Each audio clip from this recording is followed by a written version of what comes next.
मकर संक्रांति के दिन भूल कर भी न करें इन 5 चीजों का दान, अन्यथा हो सकता है भारी नुकसान। मित्रों, सादर जय श्री कृष्ण। हमारे YouTube चैनल में आप सभी का बहुत बहुत स्वागत है।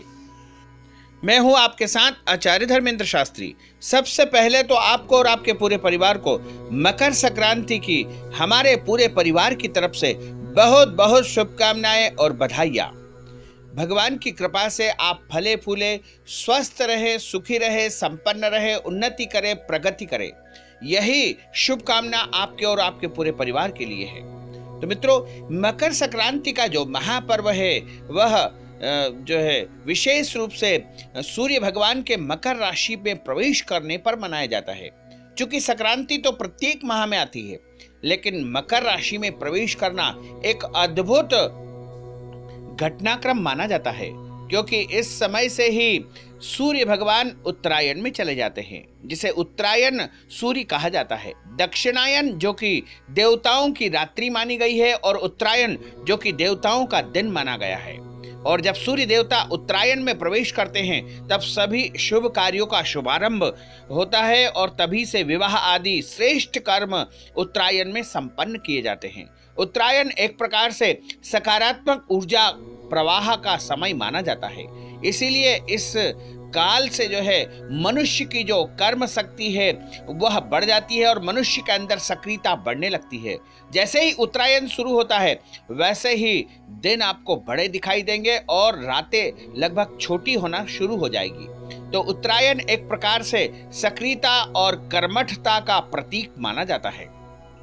मकर संक्रांति इस बार 15 जनवरी 2019 को है और मकर संक्रांति दान पुण्य का श्रेष्ठ विषय है और इस दिन दान पुण्य करने से अक्षय अनंत पुण्य फल की प्राप्ति होती है।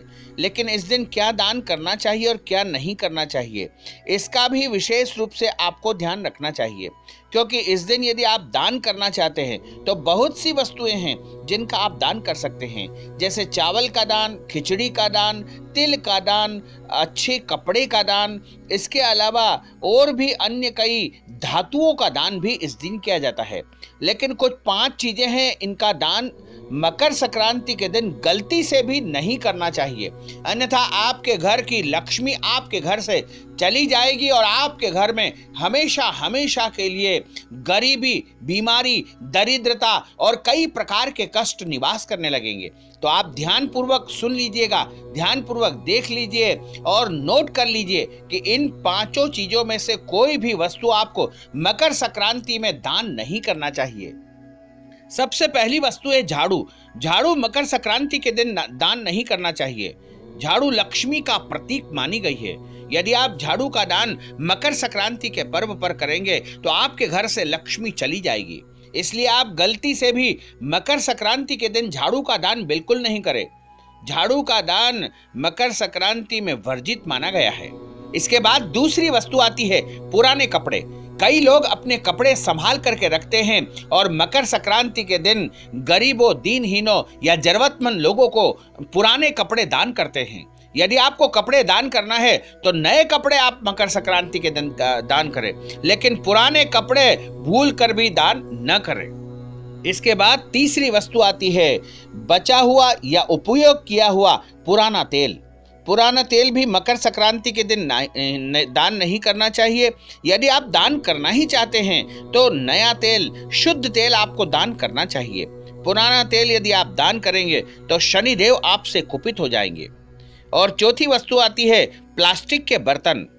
कई महिलाएं प्लास्टिक के बर्तन वितरित करती है। प्लास्टिक के बर्तन ला करके कोई डिब्बे वगैरह जो है सौभाग्यवती महिलाओं को दान करती है। तो मकर संक्रांति के महापर्व पर प्लास्टिक के बर्तन भी दान नहीं करना चाहिए। और 5वीं वस्तु आती है चमड़े की वस्तु, जैसे चमड़े का बैग हुआ, चमड़े के जूते हुए, चमड़े का बेल्ट हुआ, चमड़े का पर्स हुआ या चमड़े से निर्मित कोई भी वस्तु का दान मकर संक्रांति में भूल कर भी नहीं करना चाहिए। तो ये 5 चीजें हमने बताई है। सबसे पहली झाड़ू, दूसरे पुराने कपड़े, तीसरा बचा हुआ उपयोग किया हुआ पुराना तेल, चौथी वस्तु प्लास्टिक के बर्तन, पांचवी वस्तु चमड़े की वस्तु। इनका दान कदापि आपको मकर संक्रांति के दिन भूल कर भी नहीं करना चाहिए, जैसे आपके घर में किसी भी प्रकार की कोई हानि होने की पूर्ण आशंका बनी रहेगी। इसलिए आप ध्यान रखें, नोट कर ले और भूल कर भी इन 5 में से कोई भी वस्तु का दान मकर संक्रांति के दिन बिल्कुल नहीं करें। यदि आप दान करना चाहते हैं तो नए कपड़े दान करें, कंबल का दान करें, तिल का दान करें, नए बर्तन ला करके दान करें, लेकिन प्लास्टिक के बर्तन नहीं, अन्य धातुओं के बर्तन का दान करें।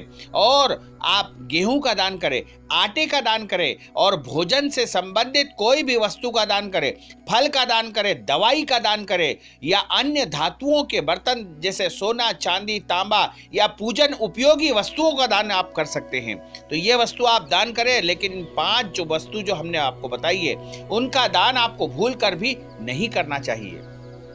तो मित्रों, हमने जो ज्ञानवर्धक जानकारी आपको दी है उसको आप अधिक से अधिक लोगों को शेयर करिएगा, लाइक करिएगा, कमेंट करिएगा और यदि अभी तक आपने सब्सक्राइब नहीं किया है तो अभी और इसी समय सब्सक्राइब अवश्य कर लीजिए। आपको और आपके पूरे परिवार को सादर जय श्री कृष्ण, सादर धन्यवाद।